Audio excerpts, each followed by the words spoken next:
This is the last presentation this morning. It is on advances in dehydrogenation technology. Jeff Brickert. Dr. Brickert is the manager of chemical process research at Advamces research that explains he has extensive experience in the field of hydrocarbon catalysis, and he has contributed to several processes, commercial processes, in the field of petroleum refining and chemicals. Jeff Brickert. I want to thank the organizers for the invitation. Say that my colleagues and I have followed the work of Dr. Clear for many years and some of his groundbreaking work in syngas, so I'm really honored to speak here. And what I'm going to do is talk a little bit at the technology end of platinum catalysis. We had some fine talks, I think, this morning on the fundamentals of platinum catalysis on the microscopic scale, both theoretical and experimental. What I wanted to talk about is where is this technology going in one of the simpler, if it can be called simple, reactions, and that's in the dehydrogenation chemistry. And as a little bit of background, I probably don't have to work too hard at convincing you it's important industrially. If we just look at the catalytic dehydrogenation of propane, to produce propylene and butylene or isobutylenes or detergent olefins or styrene. On this scale, I have billions of pounds or dollars. And in production, the total is over 50 billion pounds last year. And the value of those products are about 12 billion pounds. This doesn't include all the other dehydrogenation applications of platinum, like reforming and so on. This is straight dehydrogenation. So right now, if we look at the technology that's commercially practiced, there's noble metal dehydrogenation, which is a dehydrogenation of, say, propane or isobutane to make the olefin and hydrogen. Oxidative dehydrogenation has been practiced commercially for butene to butadiene, and it's been a long-standing goal of the chemical industry and science in general to move dehydrogenation to this direction. I'm going to say a little bit about that. But so far, it hasn't been successfully commercialized for paraffin or, say, ethylbenzene dehydrogenation on a commercial scale.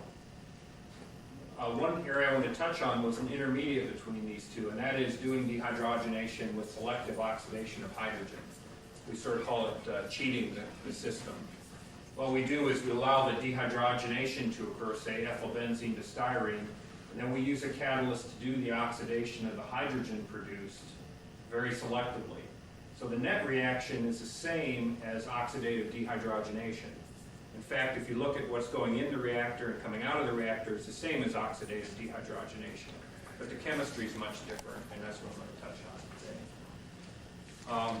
Just to give a baseline of where technology is today, for light paraffin dehydro, in the last 10 years, almost all the capacity that's been put in has been Oleflex, what's called Oleflex, which is noble metal.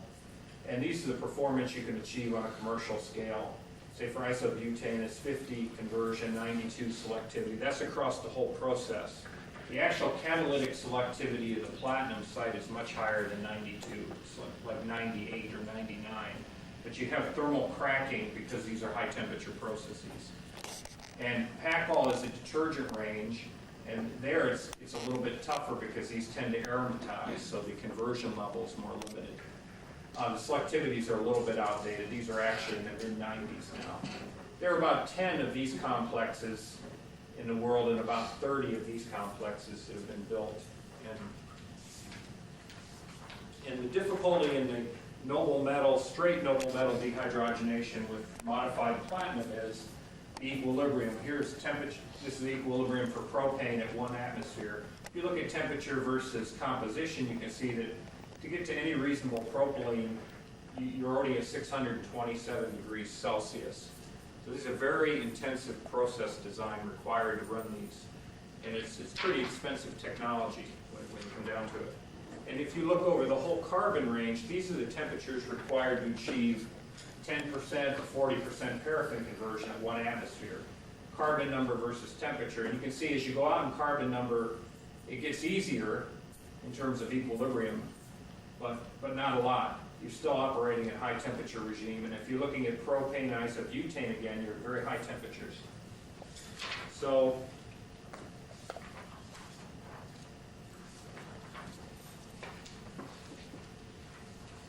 the other part of this chemistry I wanted to point out was that reaction's, of course, highly endothermic, dehydrogenation. This has a lot of implications because the equilibrium is poor and the reaction is highly endothermic. So what happens is you bring the feedstock in, this is versus here across the reactor section, isobutane and hydrogen, for example. You may bring the isobutane in at 630 degrees C, and then, of course, in an adiabatic reactor, the temperature drops rapidly, and you have quenching of the reaction, so you're approaching equilibrium here. As conversion goes up, you run into equilibrium because of the endothermicity. And so you reheat, and you do it again, and you reheat, and you do it again. So there's an extensive reheating requirement here. That's one point I wanted to make. And the other one is, it's tough to get conversion on a commercial scale because of the quenching of the reaction. And without going into a lot of detail, all I wanted to say was the process is a very good technology. It works quite well. Here I just show, I'm not going to go through this, so don't worry about that. But here's the reactors tend to be 4 reactors with 4 interheaters, and then a continuous regenerator where the platinum catalyst is regenerated every 5 to 7 days, because the catalysts don't have long-term stability. They're stable for, on the order of a week at 40 to 50% conversion range. So what we're aiming to do, of course, is improve over that, and I'm going to come back to that in just a minute. First, I wanted to cover the other dehydrogenation technology just briefly, and that is the only commercial technology I'm aware of that was commercialized on a wide scale was that of 2 separate technologies by Phillips and Petrotex, where they converted butene to butadiene oxidatively in a commercial scale in good yields using, in the case of Petrotex, it was a ferrite type catalyst. I don't know what Phillips actually used, but this oxidative dehydrogenation has really been limited to butene, which has an allylic hydrogen, which is allowing the reaction to proceed with high selectivity. If we move, I don't really have time to go into all the, say, theory behind why oxidative dehydrogenation is difficult to do, but in my experience and frustration of trying to do it, it really boils down to this when we look at it. And that is you're asking the catalyst to activate a secondary bond, let's say in propane, which is a very stable bond. And at the same time, once you produce propylene, you have an allylic hydrogen, which is very easily activated over oxide catalyst and tends to go to CO2. So we could fill the room here with papers on oxidative dehydrogenation of paraffins and ethylbenzene, literally. But there's no commercial process, mostly I think in our hands because the secondary product is so much more reactive than the starting paraffin, so that the operations are limited to very low conversion, like 8%, 10% type level. Now in ethane oxidative dehydrogenation, I meant to point out, you have an advantage. You don't have the allylic hydrogen, so there's a lot of nice work by Carbide and Arco and many other companies with very high yield catalysts for the oxidative dehydrogenation of ethane to ethylene. It hasn't been commercialized to my knowledge, partially because the competitive thermal steam cracking is so efficient that it's tough to beat. But there are good catalysts for ethane oxidative dehydro. And what we did is we tried to cheat the system in oxidative dehydrogenation chemistry. In a classic styrene chemistry, you dehydrogenate ethylbenzene to styrene and hydrogen, and you have some byproduct formation. What we've commercialized in the last few years is a variation of oxidative dehydrogenation, where we allow the EB to styrene reaction to proceed over its normal catalyst, let's say iron, potassium oxides. And what we do is we add another catalyst to the system which will only combust hydrogen, producing water. So the net of these 2 reactions is really oxidative dehydrogenation. So we're not asking the platinum catalyst to do both in this case. A little later I'll cover a case where we ask it to do both steps and show you how that works. And performance we can get is very good. We can make a modified platinum catalyst that won't combust the ethylbenzene and styrene to a significant extent. And the reason we looked at this, developed this process is it gives us the ability to decouple the CH activation from the hydrogen and oxygen activation. That's one advantage over oxidative dehydrogenation. The other advantage is we can, it's running the process on a commercial scale, we're able to predict and maintain temperature profile and even have independent control of the inlet temperatures, and I'll show you what I mean by that in a second. So what we're doing again, there are two reasons to add oxygen to the system. One is, of course, to shift the equilibrium via Le Chatelier's principle, and the other is you're providing the reheat naturally from the combustion of the hydrogen. So you can take out the superheated steam interstage heaters. So on a process scale, it looks like this.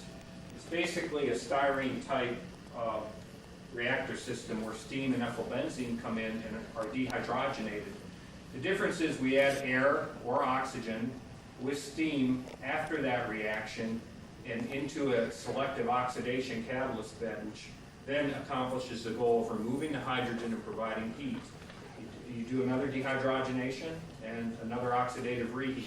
So at the end of the system, it has the same net effect of doing oxidative dehydrogenation. The way we accomplish it, say at Mitsubishi, the first commercial unit was a 500,000 metric ton unit, a grassroots unit at Mitsubishi Chemical. It started up a couple of years ago. And the way we did it there is we layered the catalyst actually in the dehydro bed. So you have a radial flow in to out reactor. So the feed's coming down the center pipe of a reactor. And the inlet section is selective oxidation catalyst, and this is the dehydro catalyst. So you do all your reheating in a small angular zone of a few inches.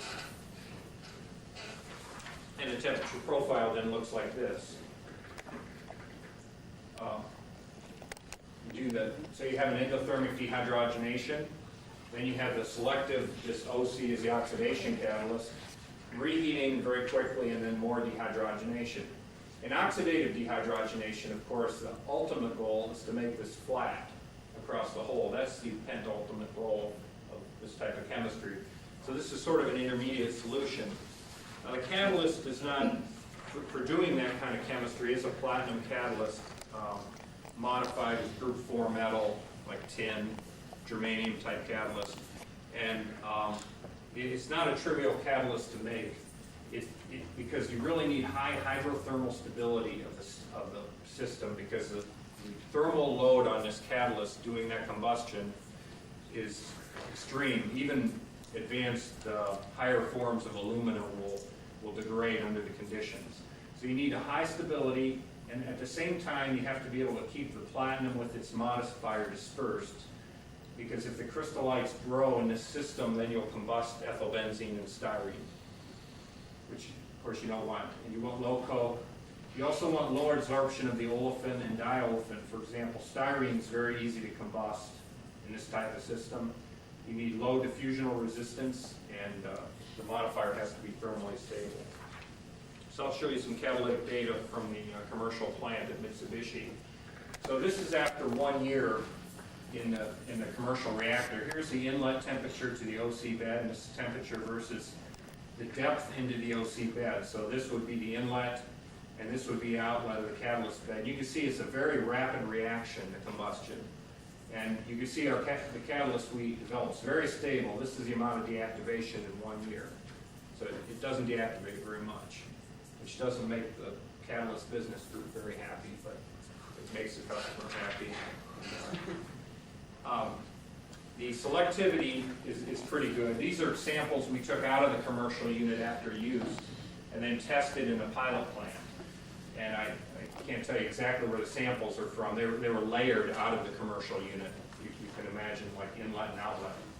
And this is the styrene combustion selectivity, which means the hydrogen oxidation selectivity here is about 92 to 94% after a year of operation. So that's pretty good, because in this test you have thermal background reaction. I can't go into it. And the product quality is high.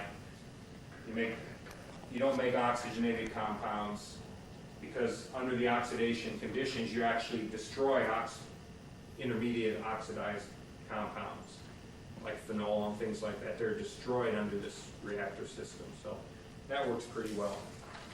Now, there are 3 commercial units running now, one in Canada, one in Mitsubishi, and one in the Middle East with this technology. Now, what I really wanted to talk about was a tough part, and that's applying oxidative dehydrogenation to paraffins. I wanted to give you that background. So Oleflex works, that's the noble metal dehydro, and that's the equilibrium curve for Oleflex. Sorry, it's 500C to 650C. At 1:1 hydrogen to propane, that's what you're fighting against with equilibrium. But we looked at this problem, we said, well, if we use steam as a diluent, we can gain a lot in equilibrium conversion, obviously. And we actually, I'll show you data on this. But if we can do oxidative reheating in an adiabatic system, we can do a lot better. Say at 600C, now we're talking high 60s conversion. If we can do oxidative reheating in an isothermal reactor configuration, then we can go above 80% conversion. So that's sort of what we're looking at. I'll show you some data where we looked at this. First, I'll just show you data where in a pilot plant we looked at propane plus steam, plus hydrogen in some cases, going through a dehydro bed, then to a combusting bed, and then through another dehydro bed. Now, this is with propane now, so we're trying to apply the same system we use for ethylbenzene to propane. And here's some real-life data from the UOP pilot plants on how well we can do. Now, this was this is a steam dehydrogenation of propane at 1 steam to 1 propane ratio. We can achieve, if you look at the overall here, we can achieve about 40% propane conversion, 96 plus selectivity overall. Most of the selectivity loss in the system, as you can see here, is in the 3rd reactor, which is a straight dehydrogenation reactor. There's really no yield loss in the oxidation reactor. And that's one of the points I'll come to later is there's still some limitations on the catalyst, the modified catalyst for the dehydrogenation itself. Now, if we get more advanced, we say, okay, let's make the reactor more isothermal. Let's add propane, steam, and let's add air right into the reactor. So here we have the equivalent of what a radial flow reactor would be. The propane's going down the reactor like this. We're adding air through a center pipe and dispersing it into the catalyst bed. So this is like oxidative dehydro for all intents and purposes for propane. And if we do that, I'll show the data here. We can, at this point, we're not adding any air to the system. We're at a pretty low temperature for this type of system, 615C. Maybe not so low, but for this it is. And a pretty high space velocity. And we're injecting air into the catalyst bed. And what I'm showing here is the net effect. And once you start adding air, you can bump conversion up. You add more air, you bump conversion up more. And the highest we achieved was about 45%, which is pretty good. And the selectivity I want to show maintains very high, 96%. So the addition of air is not decreasing the selectivity at all. In fact, if anything, it's going up a little bit. And so you can do the oxidative dehydrogenation of paraffins with, and this is all platinum catalyst here, modified platinum catalyst. The difficulty is you can see that we still have the same deactivation. It would still require a CCR type regenerator. If you look a little more at the, I'll show you the temperature profile. I always think it's interesting. In this air injection mode, this is the inlet of the reactor. This is the outlet of the catalyst bed, and here's where the air is added. You can see that we get an endothermic reaction, and then through the air addition, we're boosting the temperature up through the combustion of hydrogen, the selective combustion of hydrogen. So this is a single catalyst bed. So what's happening here is really an oxidative dehydrogenation of propane, but it really isn't in the sense we talk about it in the catalytic chemistry. All we're doing here is we've designed a catalyst where the same catalyst can do both reactions. It's not a true oxidative dehydrogenation like you do with vanadium oxide on MgO. But, you know, we don't that's not important to us in a technological sense, as long as the catalyst can do both steps.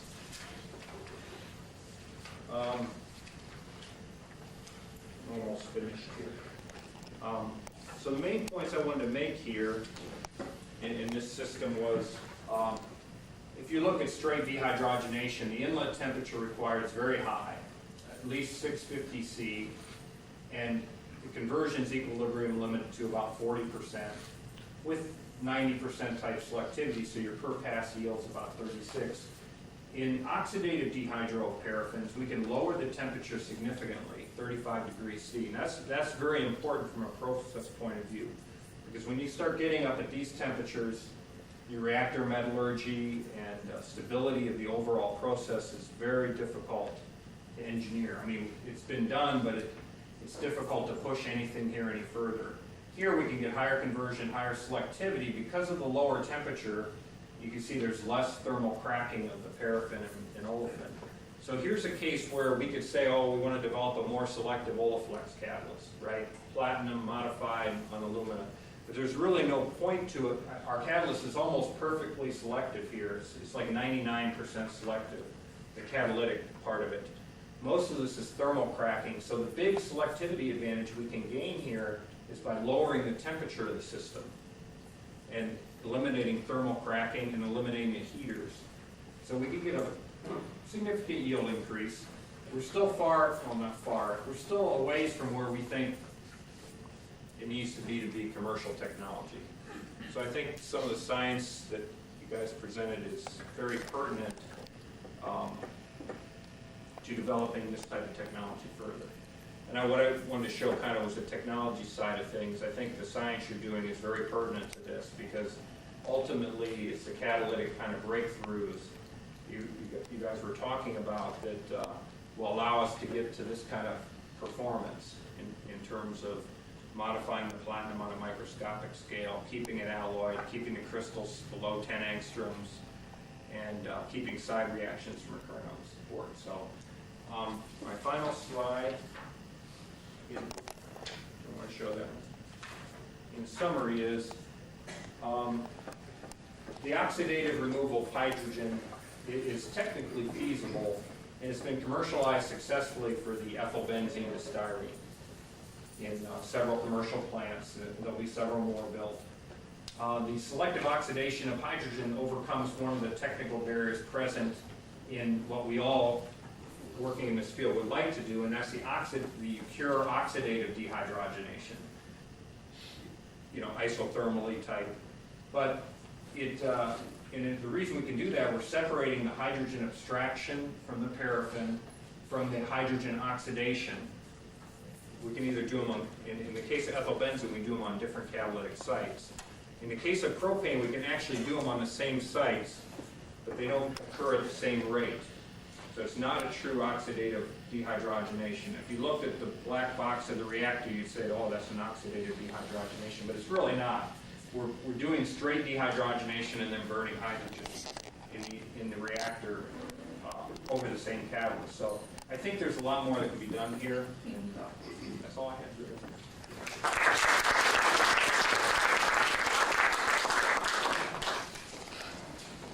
Any questions?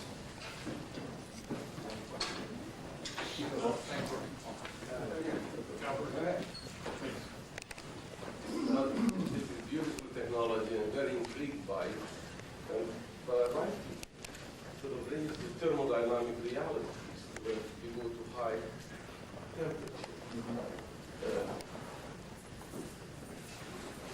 Pyrolysis gives ethylene acetylene benzene a stable species. Why do you have to stop at propane? Couldn't you make a product in this process by a secondary reaction of propane that would be C6, like benzene, and that would thermodynamically stabilizing at very high temperatures? It's not clear to me why propylene is so important. Well, in our case, we're making propylene for polypropylene, so there's a commercial aspect. From a technical point of view, I think you can do oxidative dimerization. There's been some good research on that. Certainly the methane oxidative dimerization, where you're making a stable ethane and ethylene molecule, there's been a lot of work done by other groups. I think there's also work on ethane to ethylene oxidative dehydrogenation is also can be done very selectively because of the lack of an allyl group. In our case, we're trying to avoid the aromatization or the cyclization reactions. That's a side reaction for us. Now, we thought about doing this for like platforming, right? Could you do the oxidative dehydrogenation step and reforming and make aromatics? And you could think about that as it's extremely challenging because it's a bifunctional catalyst. So the oxidative dehydrogenation part would work, but you'd have steam present, which is going to have a dramatic effect on your acid sites. So I think the concept of what you're proposing can be done. You could do that chemistry. But of course, we, in our goals aligned with our business group, we want to stop at propane. That's as simple as it is. But there is a technology to go from propane to benzene. It's the cycle process. Right. We use gallium-65. Right. And that's exactly the idea, to go from propane to the benzene. Yeah, there's a commercial plant that Right. the OP built in Saudi that's just started up this year, yeah. There's also new technology by Lenny Smith, and he can show us nicely that he can use that technology for ethane to ethylene. Yeah. Going up with the temperature in the monolith and then quench later on, that. Can we do that also for propane? For propane to propane? Not in our hands because of the high temperature he runs at. He's got a noble metal, he's up over 1,000 C. In our hands, that always leads to allyl radical reactions leading to CO2. So it's because of this allyl what you mentioned before? That's my experience to make a simple answer, yeah. Anything that has an allylic hydrogen, we haven't been able to operate in that mode. I'm not saying he may be successful doing it. I haven't seen anything. Most of what he's shown has been with ethane. That's what I asked you. Yeah, I don't, in our hands, we haven't been able to do propane that way, or isobutane. And may I continue? Just a second question. You mentioned that you use all the time a noble metal, palladium, platinum, or something like that. What about chromium, copper, titanium, and so on? Yeah, we've looked at those. Chrome, we've looked at chrome in different catalysts, despite the fact, chrome 6 is a problem. From a pure catalytic point of view, platinum has still been better in our hands. Because we have the Calafine process. Right, and that's a successful process. I think that chemistry is very valid. And the standard Progetti process, the fluid bed process, uses chrome. So that can be done. Yeah, that can be done for straight dehydrogenation. I'm not sure, I don't think for oxidative dehydrogenation. Titanium, I guess, for oxidative. Yeah, for oxidative. So, yeah, I think there are many other catalyst choices. I kind of chose to talk about platinum today because of the other speakers, but yeah, you could do a whole session on platinum replacement.